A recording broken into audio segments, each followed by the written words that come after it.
எல்லாருக்கும் வணக்கம். நாம இன்னைக்கு எதை பத்தி பார்க்க போறோம் அப்படின்னு பார்த்தீங்கன்னா, வெள்ளை இருக்க விநாயகரை வச்சு எப்படி தனதானிய ஆகர்ஷணம் பண்றது அப்படின்னு தான் இந்த வீடியோல பார்ப்போம். இதில் நான் எதையுமே நான் மறைக்கல. இந்த பூஜை எப்படி பண்ணணும், இதுக்கு என்ன மந்திரம் சொல்லணும் எல்லாம் நான் கொடுத்துருக்கேன். இதுல எதையுமே நான் மறைக்கல. ஏன்னா நிறைய பேர் இப்போ இந்த பண கஷ்டம் நிறைய பேர் சொல்றாங்க. அதனால இப்போ அவங்களுக்கு அப்படி இருக்கிறவங்களுக்கு எடுத்து ஒரு பூஜையை அவங்களால செய்ய முடியாது அந்த பண கஷ்டத்தினால. அதனால இது உங்களுக்கு நான் சொல்றேன். இது எப்படின்னு பார்த்தீங்கன்னா, எருக்கஞ்செடி வச்சு வெள்ளை இருக்க விநாயகர்னாலே நமக்கு அந்த வெள்ளை இருக்கஞ்செடியோட வேற வச்சு செய்யற விநாயகர் தான் வெள்ளை இருக்க விநாயகர் அப்படிமோ, வெள்ளை இருக்க விநாயகர் அப்படிமோ. எருக்கஞ்செடியை பொறுத்தளவு என்ன ஒரு மகிமை அப்படின்னு பார்த்தீங்கன்னா, ஒரு 5 வருஷம் இல்ல 10 வருஷம் அதுல நமக்கு ஒரு தண்ணி இல்ல, வறண்டு போய் இருந்தாலும், மழை தண்ணி எதுவும் இல்லாம வறண்டு போய் இருந்தாலும் அந்த செடி அவ்வளவு நாள் தாக்கு பிடிக்கும். இந்த எருக்கஞ்செடி அப்ப அதே மாதிரி நம்ம வீட்டுல என்னதான் ஒரு பண கஷ்டம் அது இதுன்னு என்ன இருந்தாலும் சரி, எல்லாத்தையும் தாண்டி நமக்கு அந்த பணத்தை நம்ம கிட்ட கொண்டு வர வைக்கும்.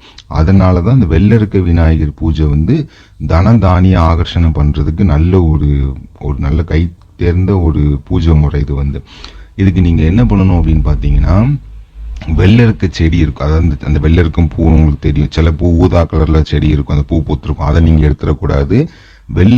ஒரு வெள்ளை இருக்க பூ பூத்து அந்த வெள்ளை இருக்க செடியில வடக்க பார்க்க போற வேறு, அந்த வடக்க பார்க்க போற வேற நீங்க எடுத்து அதை நீங்க ஆசாரிக்கிட்ட கொடுத்து விநாயகர் சிலை மாதிரி நீங்க சின்னதா செதுக்க சொல்லிடணும்.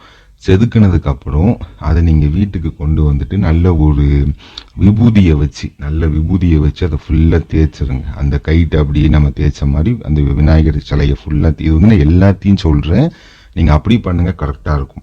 அப்ப என்ன பண்ணுங்க, நல்லா அந்த வெள்ளை இருக்க விநாயகரை ஃபுல்லா நல்லா தேய்ச்சிட்டு அந்த திருநீரை வச்சு தேய்ச்சிட்டு, அதுக்கப்புறம் உங்களுக்கு மஞ்சள் எதுவும் இருந்துச்சுன்னு நீங்க தேய்க்கலாம். அப்படின்னா உங்களுக்கு விபூதி மட்டும் பண்ணா கூட போதும்.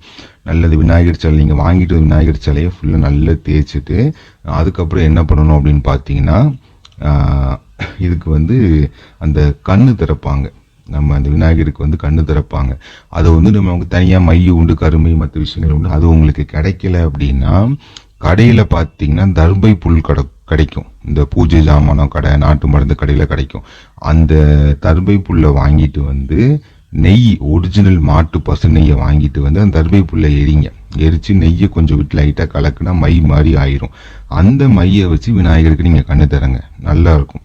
கண்ணு திறந்துட்டு நீங்க என்ன பண்ணா, ஒரு சின்ன அந்த நம்ம சிலை வைக்கிறதுக்கு ஒரு சின்ன இது மாதிரி வச்சு அதுக்கு ஒரு ஏரியா தனியா ஒதுக்கிடுங்க.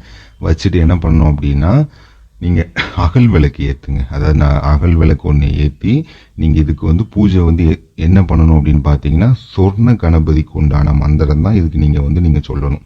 நம்ம மத்த இப்ப மகா கணபதி மந்திரம் இருக்கு, சித்தி கணபதி இருக்கு, லட்சுமி கணபதி மந்திரம் இருக்கு. ஆனா இந்த வெள்ளை இருக்க விநாயகரை வச்சு நீங்க பூஜை பண்ணும்போது சொர்ண கணபதி மந்திரத்தை நீங்க சொல்லும் போது நமக்கு அந்த பூஜை நல்ல வேலை பார்க்கும். நமக்கு பணம், காசு, தனதானிய ஆகர்ஷணம் நல்ல சீக்கிரமா நமக்கு நடக்கும். இதை நீங்க கிழக்க பார்க்க நீங்க வச்சிடணும். அந்த விநாயகர் சிலை நீங்க வாங்கிட்டு கண்ணெல்லாம் திறந்ததுக்கு அப்புறம் கிழக்க பார்க்க வச்சிடணும். இதுக்கு அபிஷேகம் எதுவுமே கிடையாது. நம்ம அந்த மரம் வேர்ல வர்றதுனால இதுக்கு அபிஷேகம் எதுவும் கிடையாது. நான் சொன்ன மாதிரி இந்த இதை மட்டும் வச்சு நீங்க கண்ணு திறந்துட்டு நெத்தியில சந்தனம், குங்குமம் எல்லாம் வச்சுட்டு நீங்க என்ன பண்ணணும்னா, சொர்ண கணபதி மந்திரத்தை அந்த வீடியோல நான் கொடுத்துருக்கேன். அந்த மந்திரத்தை டெய்லி 108 தடவை நீங்க சொல்லணும். ஏதாவது ஒரு வேளை காலையில இல்ல சாயங்காலம் சொல்லணும். இதுக்கு நாள் கணக்கு கிடையாது. 48 நாள் தான், 21 நாள் தான் கிடையாது. நீங்க டெய்லி இந்த மந்திரத்தை நீங்க சொல்ல சொல்ல சொல்ல உங்களுக்கு என்ன ஆகும் அப்படின்னா, அந்த இடத்துல அதோட அருள் நமக்கு கிடைக்க ஆரம்பிக்கும். கிடைக்கும் போது உங்களுக்கே மாற்றம் தெரியும். கொஞ்சம் கொஞ்சமா பண கஷ்டங்கள், கொஞ்சம் நீரும், பணங்காசு வர ஆரம்பிக்கும், எல்லாம் நடக்கும்.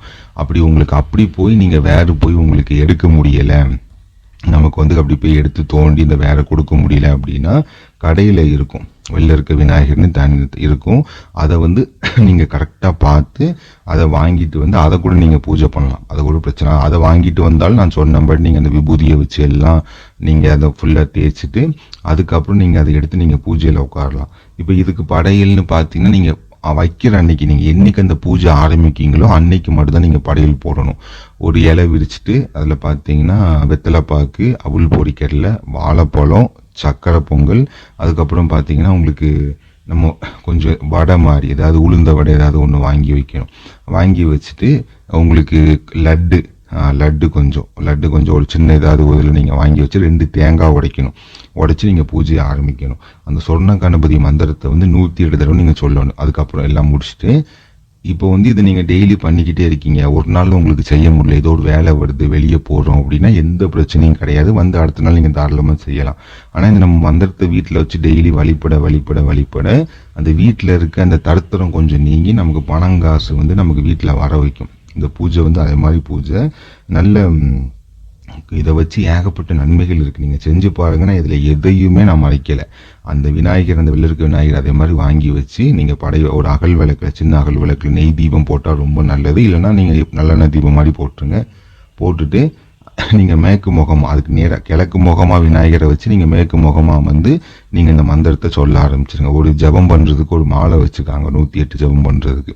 அதை முடிச்சுட்டு அந்த மாலையை பக்கத்துலேயே வச்சு நீங்கள் பூஜை ஆரம்பிக்கிறதுக்கு முன்னாடியும் பூஜை முடிச்சதுக்கு அப்புறமும் கண்டிப்பாக கற்பூரம் காமிச்சு கொடுத்துட்டு அந்த பூஜையை முடிச்சதுக்கப்புறம் உங்களுக்கு என்ன வேண்டுதல் இருக்குது, அதை வீட்டில் எப்படி கஷ்டம் இருக்குது, எனக்கு பணங்காசு கையில் தங்க மாட்டேக்கு, பணங்காசு வரணும் அப்படின்னு நீங்கள் பூஜை பண்ணீங்கன்னா உங்களுக்கு கண்டிப்பாக அது நடக்கும்.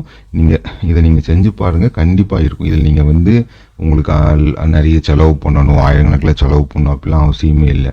அது மாதிரி சிலை வந்து நீங்கள் விநாயகர் சிலை வாங்குதீங்கன்னா பெருசாக தான் வாங்கணும் அப்படின்னால சின்ன ஒரு 1 இன்ச்சு 2 இன்ச்சுக்கு இருந்தால் கூட போதும். சின்ன உங்களுக்குலாம் ரொம்ப சின்னதெல்லாம் வாங்கினீங்கன்னா ஒரு 500 1000 கூட கிடைக்கும். அந்த மாதிரி கூட நீங்கள் வாங்கி வச்சு நம்ம பெருசாக தான் வைக்கணும்னு அவசியம் இல்லை.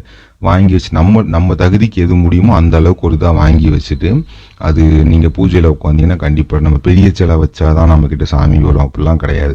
ஒரு அளவாக நமக்கு முடிஞ்சதை வாங்கி வச்சுட்டு நீங்கள் அந்த மந்திரத்தை மட்டும் சொல்ல ஆரம்பிங்க.